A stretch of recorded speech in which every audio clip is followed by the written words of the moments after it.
Today on CityCast Las Vegas, details on a local youth pastor charged with murdering his wife 2 decades ago, why our state's public lands are facing a $1 billion maintenance shortfall, and the founder of Zillow has moved to Vegas. What does that mean for our housing market? Plus, in a members-only segment, how and why state lawmakers are pushing to rein in AI. It's Friday, June 26th. I'm Layla Muhammad in for Jesse Merrick. Here's what Las Vegas is talking about.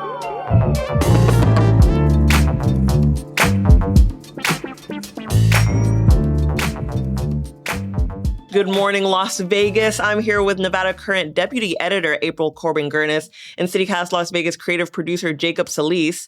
I have to ask you both before we get started something that my trivia team was debating this week. Mm-hmm. Have you ever been or would you go to the West Wind Drive-In Theater on a summer night in Las Vegas? Well, have I ever been? No. Would I You've ever never go? been? Okay. I love the movies, so yes. Mm-hmm.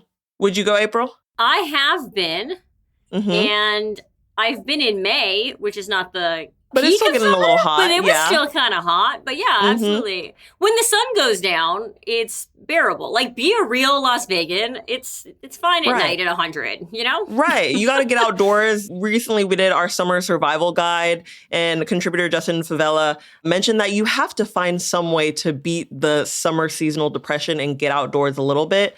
And I feel like the West Wind Drive-In is your best bet. And they do have, they're historic. They opened in 1966.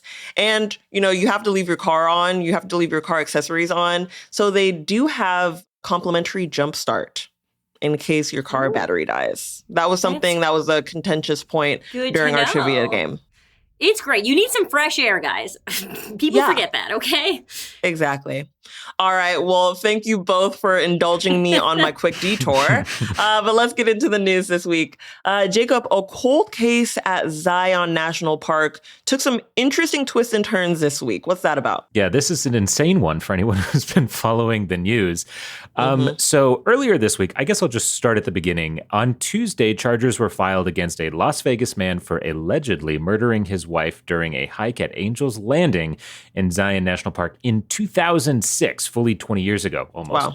Yeah. So real quick, if you're not familiar with Angel's Landing, I mean, first, go to Zion. Zion is a beautiful place. You just have to deal with the crowds. But Angel's Landing is insane. It is very narrow. You climb about 1,500 feet over 2-something miles. It's pretty strenuous, but lots of people do it because the view is insane. So it's beautiful. It is. So allegedly in 2006, this man, David Vandermeer, and his wife, Bernadette Vandermeer, were hiking for their anniversary at Angel's Landing just before sunrise. So it was dark. They get to the top. He goes to take a picture of her. He turns around, and when he turns back, she's gone. He's like, I don't know what happened to her, police. And they say, well, we can't really know what happened to her either because there's no cameras up there. It's just, what are we going to do? That being said, he also took out an insurance policy on them. They raised it from $150,000 to $600,000 just before they went hiking. Wow. And allegedly there was marital strife. But there was not enough concrete evidence that wasn't circumstantial for the cops to do anything then. So they said, it's probably fine. And they closed the case. So more came out. We're recording this on Thursday morning. What's been the big update this morning, Jacob? Yeah. So I guess 2 things. To answer the question of why are we here now? I guess in 2022, they reopened the case because they got a tip that this youth pastor, when he was a youth pastor, was grooming children in his youth group. And he had an illicit relationship with a 14-year-old who grew up into, being a 16 and then 19-year-old. And this was recently released information?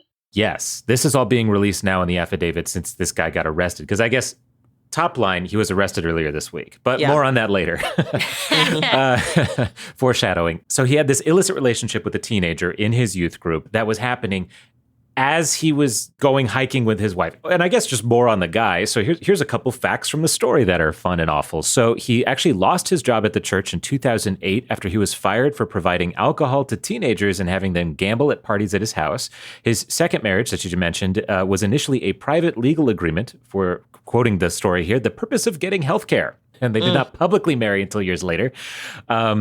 But now, up until recently, he had been listed as actually a counselor for the Somerset Academy Lone Mountain Charter School here in Las Vegas. And a spokesperson for the school said that he had been put on administrative leave. So there you go. That'll do it.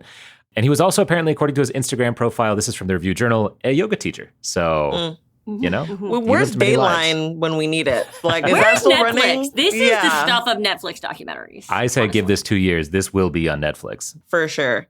So what was the update this morning on Thursday? Well, he's dead. So, yeah, this was a surprise because he was actually taken into custody earlier this week by U.S. Marshals, I think, in Las Vegas. And just this morning, on Thursday, the judge announces that, whoops, he is deceased. So case closed. He said he was taking it off the calendar. So now the question was really like, what happened? Metro released that these were self-sustained injuries. So I wonder, like, how often does this happen? And do we think that there will be more information that comes out about this?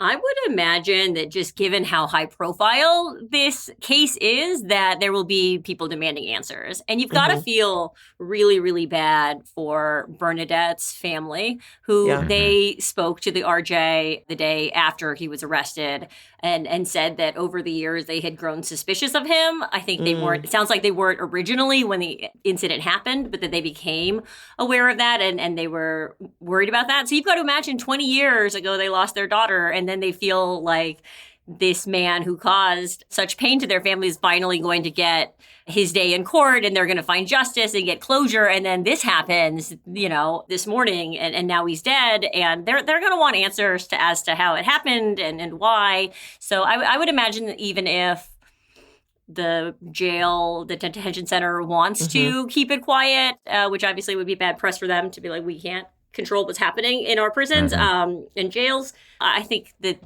the demand for answers is going to be there. Yeah. Yeah. You know, this incident happened in 2006. The first piece of evidence saying that he was having relations with underage girls came forward in 2022, and he was arrested just this week. Why did this take so long to press charges? One of the most interesting parts of this is that apparently because people do die at Angel's Landing from time to time. It is a dangerous hike if you're not careful and if you're not sort of ready for how tough it is. That said, because people die on it, there's a pattern of sort of where people die when they naturally fall off of it and where people die when they're trying to commit suicide or are being murdered. And apparently where this woman fell was consistent with suicide or murder, not with falling accidentally. And so I do find it interesting that it did end up taking this long. I know it's like a circumstantial piece of evidence. You can't be like, well, someone fell in the suicide spot. That means they definitely XYZ, right? That's not how it works. But I don't know. It just seems like one of those things that perhaps there were ways that the police could have interrogated this guy a little harder to find out that he was having these relationships, because they do date back to exactly when this crime initially happened. Yeah, props to the investigator who, after getting more evidence, went and talked to other members of the youth group who came forward and said that they were suspicious of his activity.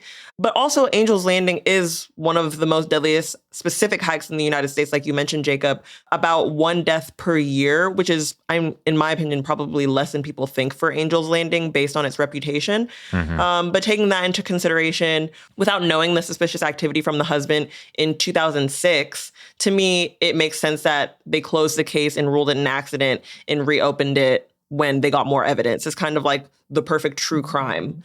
And I mean, was justice served? It's hard to say. But one takeaway for us is don't let it scare you away from Angel's Landing. Oh, yeah. You know, it is. I have done it. I'm not some huge thrill seeker. I mean, there are points where it's a little sketchy. There are points where you're holding on to like a chain or something to sort of make sure you have that balance and all of that.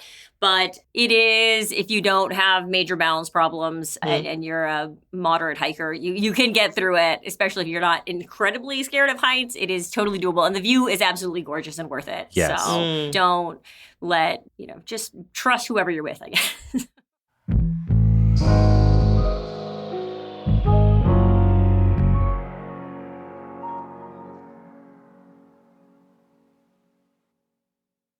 April, our public lands in Nevada, Red Rock, Lake Mead, Great Basin, Death Valley, are short $1 billion for deferred maintenance. How'd that happen? Yes. So, all of the places you just mentioned are in or partially in Nevada, and, they're beloved by locals and tourists. But if you've been deep inside of them, you know that some of their roads can be a little sketchy or a little bit falling apart, right? So the Nevada Independent this week reported that federally managed lands in Nevada have almost $1 billion with a B of deferred maintenance repairs. That includes $392 million worth of repairs to roadways at Lake Mead. And the reasons for that are not going to surprise you, right? It's funding shortfalls overall. It's staffing cuts, which would impede the Park Service's ability to go do the maintenance, right? And unforeseen emergencies. So something just happening to an old piece of property or a wash being run out or things like that or whatever. So these issues are not confined to Nevada specifically. The Indy reported that when adjusted for inflation, the National Park Service's most recent annual budget was $3.2 billion, which is about 16% lower than it was a decade prior. And so within that budget, money that was allotted for regular and deferred maintenance decreased 21%, again, when adjusted for inflation. So not only are we overall funding our parks and federally managed lands less, we are also within those budgets putting off things that are not sexy, like fixing roadways and making sure everything sort of is up to par in the bathrooms and things like that. Yeah. And it should be noticed that these estimates do not include sort of improvements that are also needed at parks. If you've been, parking problems or, increasing the infrastructure to let people go in and all of that. So some of these other things aren't even included in that. So we're just talking about generic, really unsexy but important stuff like making sure the roads aren't cracked and fixing potholes and things like that. Obviously, this is an ongoing issue. Repairs and maintenance problems have been a known issue for years and years, decades even, with the national parks system. But it's particularly of note right now because money has been diverted from national parks across the country, and it's being diverted to the capital in preparation for America's 250th birthday. So they're, again, pushing more money that should be going to our regional and local sort of state parks and bringing them over to the capital to explode fireworks and stuff. So. And stuff. Yeah. And other things. Yeah. So according to the Washington Post, at least $90 million in park entry fees was diverted this year to DC. So that begs the question, is Nevada and really the whole nation getting stiffed for all the money spent on the reflecting pool in Washington? Yeah, this is a funny one because in like some sense, no, because $90 million doesn't, Nevada needs $1 billion, right? Yeah. 90 million is not going to make a dent in that. And that's not going to make a dent in all the money that all the national parks across the country There's need. more there. Yeah, and this is mentioned in the Indy story. It is a symbolic gesture that, like, instead of diverting this money to the national parks that still need it, they are diverting it back to Washington, D.C. for, frankly, vanity projects. Like, stuff in DC needs attention too. This is not to say that the reflecting pool didn't need some kind of TLC. That said, what they've done with the reflecting pool, stuff like handing a no-bid contract to a friendly contractor that the Trump family has apparently known for years and all this kind of stuff. And then obviously everything that's happened since with, Algae Gate or whatever we're going to call it.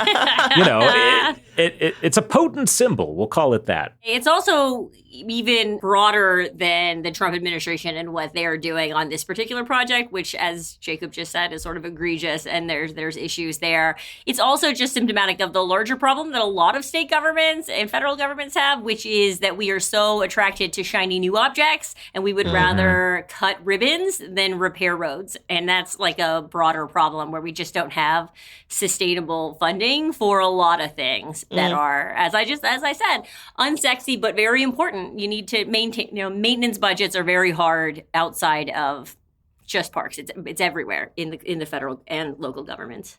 Yeah, but y'all, it is America's 250th. Shouldn't Washington use a little bit of money to make the city pretty for the celebrations? And then maybe we'll see after everything's over, that money trickle down back into national parks?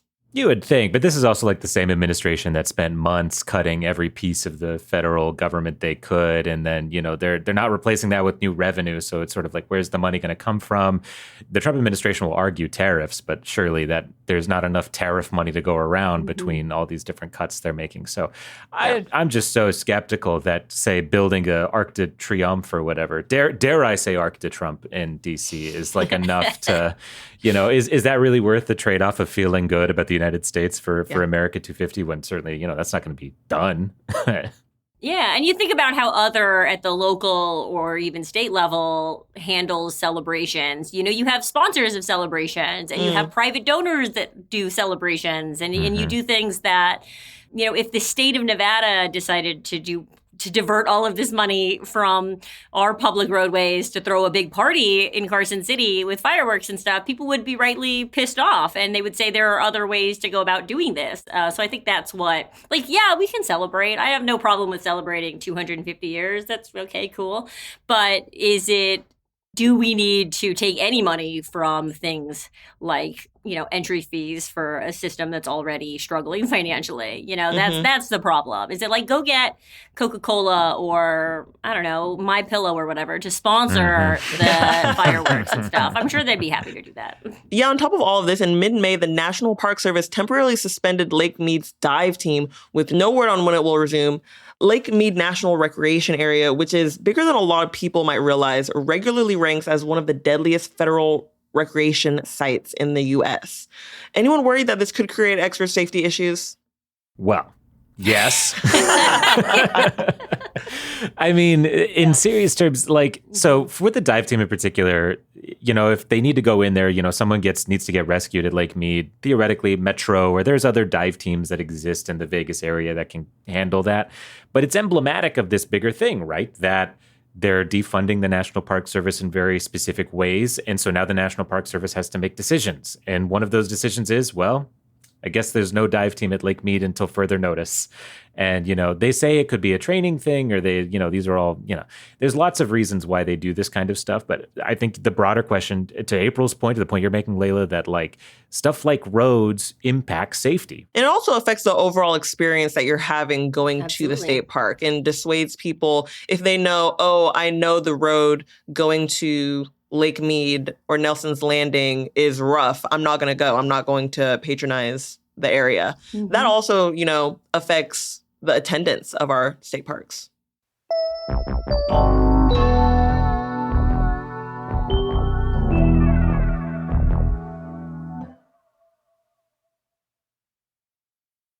All right, on to our third topic. The Las Vegas Review-Journal's Patrick Blennerhassett reports that Zillow co-founder Rich Barton has officially made Las Vegas his new home. Barton, who also co-founded Expedia, is worth an estimated $1.2 billion.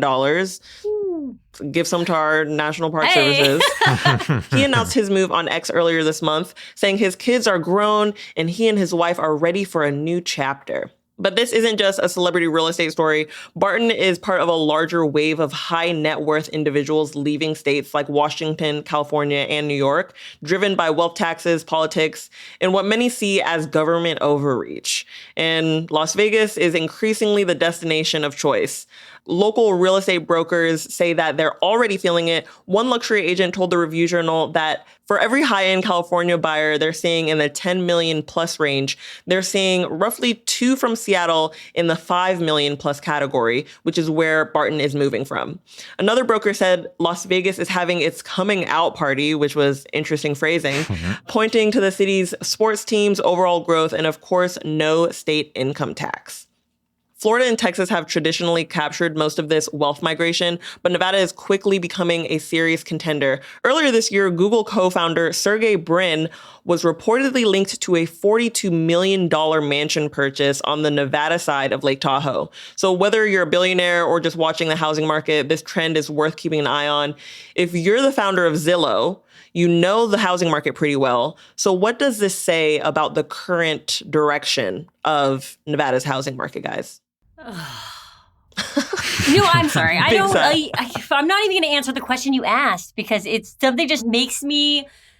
It's so frustrating to hear somebody say, "I am done raising my kids in California and doing all of that. So now I can go. So you spent your time in a government overreach, which really meant that the school system was better there and you wanted to raise your kids there and you had better healthcare there and you had all of those things there, which guess what? Was funded by taxes that you're now trying to run away from, and you're going to come here. It's an insult, honestly. Like it's frustrating to hear, and it makes me mad. But that was not the answer to your question, but it needed to be said. So but an important aside, I think. An important aside, which is also just to say, I guess, that I don't know that it's an interesting subset of the housing market. Obviously, these millionaires and billionaires want to move here, and they have tax benefits for them to do that, But if you look at migration at a lower level, normal people like me and you, more people move to Nevada to California than reverse or something. Like if you actually look at the data, it goes back and forth, and people are chasing opportunities, and they're moving for a lot of various different reasons that are so far beyond like the problems of the Zillow guy, that it won't really have an impact on, I think, us lesser people. You know what I mean? If you can't afford the mansion over on, what the hell is that mountain called? Sorry, I distracted. But it's beyond us, I guess, is the point there.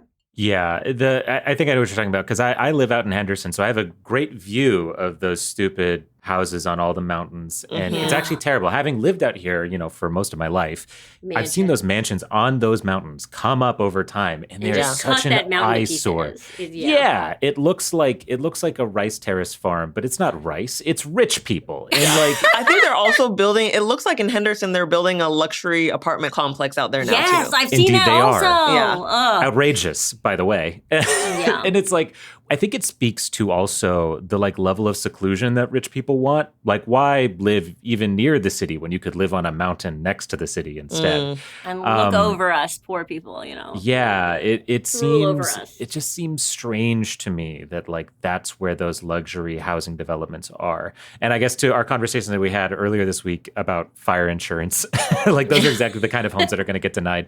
So that's just funny to me. But looking at the housing market more broadly, I do think it is a thing that housing developers like luxury homes because they don't have to sell as many to make way more money. And so we see that even on the sort of micro level, or even what's in between micro and macro. We'll level. call it just the level, the level. No.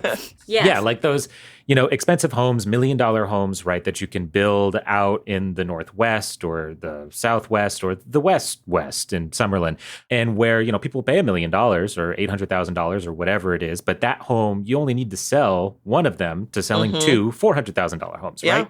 Yes. Less effort, less money. That's what they want. That's what home builders love. And so that's why I think in general, we're not seeing the affordable stock come online, because there's just no appetite for it on the buyer side.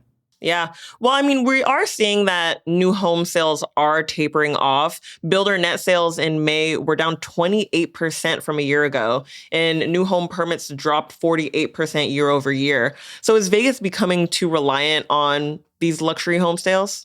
Absolutely. I mean, we have been relying, as Jacob said, on the McMansions. I think a lot of people all have sort of dubbed them. We've been relying on them for a really long time. And if you talk to the home builders, they point to, it also just costs more money to build a home. So the investment isn't there on building a single family home that is affordable and those things. But unfortunately, the reality is when you leave it to the pure market, they're going to go to where the money is, which is the McMansions, which is the luxury sales, which is the higher end of stuff. And you need to consider policies that require investors and home builders to build smaller homes. There's still, I think, money to be made in those areas. It's just because it's less money, they're not going to go there, which is why a lot of municipalities start looking at policies where you have to build a certain amount of those homes if you want to build the big homes and things like that. Nevada is really, really hesitant when it comes to considering policies like that. But at some point, maybe it will tip in the favor of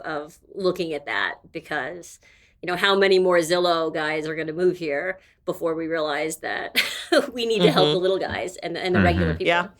And I think it really is like a stock issue or a supply issue, I should say, because you look at what legislation does exist. There's a big housing bill in the last legislative session to tackle exactly this, but it's almost all demand side, right? Trying to give people more money for down payments and that kind of stuff. And it's like, there's only so much you can do on the demand side if people don't have the money to pay for those starter homes that are simply not being built and the stock is getting decimated by, XYZ, right? Mostly people, who have more money coming in, say from a California or a Washington, and are willing to, they can pay cash. They don't care, right? Whatever. Yeah. They're so downsizing. You know what I mean? They're, And so they're outcompeting Nevadans who might be looking for that starter home, and that starter home simply does not exist. So yeah, terrific problem. I look forward to someone solving it one day. Yeah, I mean, on the point of us being too reliant on luxury homes, Redfin's chief economist also called Vegas a historically volatile housing market, noting that investors are often the first to exit when things cool. So if wealth migration slows, there's nothing underneath to break that fall. We're just going to go into a tailspin in our housing market.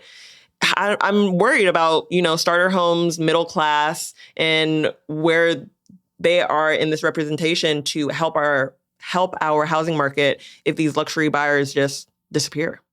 I don't know if anybody else has lived in a city that's older, but I lived in Louisville, Kentucky, which is obviously an older city, and they have a lot of these sort of really big brick homes that when they were built were basically like little mini mansions for rich people, and they cut them up into like little apartments, so I lived on the first floor, and then they had like retrofitted the second floor was its own apartment now, and they like changed it. So we could do that with all the mansions, you know what I mean? Like, let's just try. I mean, they're all like 7,000 square feet and it's way longer than that. There's like 20, they're all like 20,000 square feet and they're all empty because minimalism is in or now or whatever. So like we can chop them up. Let's cut all the huge mansions on that mountain into apartments or I totally agree. I was going to ask what was like the craziest Zillow listings that you guys have seen, but that makes me think of the house with the moat and the bridge that goes over it. That house can definitely get cut up into at least 4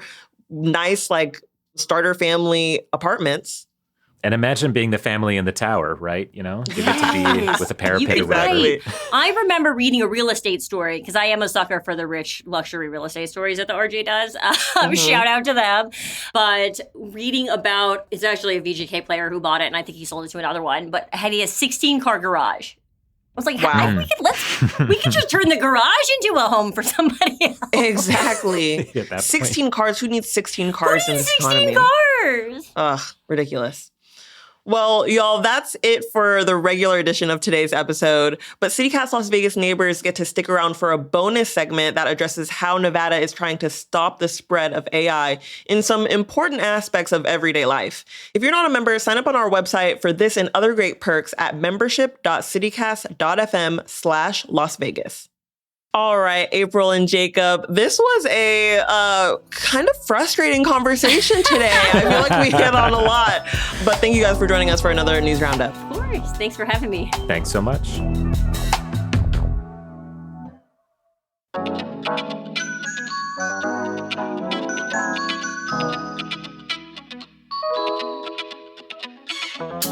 That's all for today here on CityCast Las Vegas. Our executive producer is me, Layla Mohammed. Our creative producer is Jacob Solis. Our newsletter editor is Rob Ketchel-Reese, and our host is Jesse Merrick. Additional production support this week by Katie McMurrin, Brian Vance, and Elisa Castles. Music is by OG Moose, Epidemic Sound, and All the Kimonos.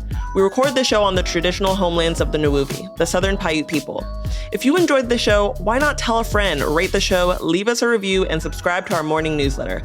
Don't forget, you can support this show and get great perks by becoming a CityCast Las Vegas neighbor at membership.citycast.fm/Las Vegas. We'll be back Monday morning with more news from around the city. Take care.